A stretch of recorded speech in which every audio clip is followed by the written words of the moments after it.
মধ্যপ্রাচ্যবাসীতে যেন আবারও জমেছে অস্থিরতার কালো মেঘ। আন্তর্জাতিক বাণিজ্যের অন্যতম গুরুত্বপূর্ণ এই রুটে নিরাপদ জাহাজ চলাচল নিশ্চিত করতে যুক্তরাষ্ট্র শুরু করেছে প্রজেক্ট ফ্রিডম।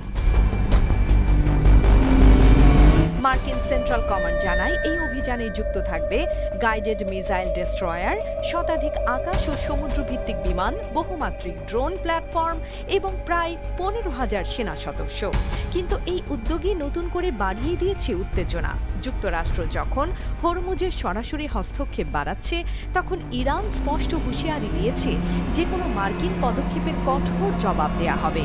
তার দাবি, 40 দিনের যুদ্ধের সময় যুক্তরাষ্ট্র নানা পথে চেষ্টা চালিয়েও সফল হয়নি। ইরানের পররাষ্ট্রমন্ত্রী আব্বাস আরাগচি সামাজিক যোগাযোগ মাধ্যম এক্সে লিখেছেন, হরমুজের ঘটনা প্রবাহ প্রমাণ করেছে রাজনৈতিক সংকটের কোনো সামরিক সমাধান নেই। একই সতর্কতা তিনি দিয়েছেন সংযুক্ত আরব আমিরাতকেও। তার ভাষায়, প্রজেক্ট ফ্রিডম আসলে প্রজেক্ট ডেডলক। 28 ফেব্রুয়ারির যুক্তরাষ্ট্র ইসরায়েল হামলার পর ইরান বিদেশি জাহাজ চলাচলে অবরোধ আরোপ করে।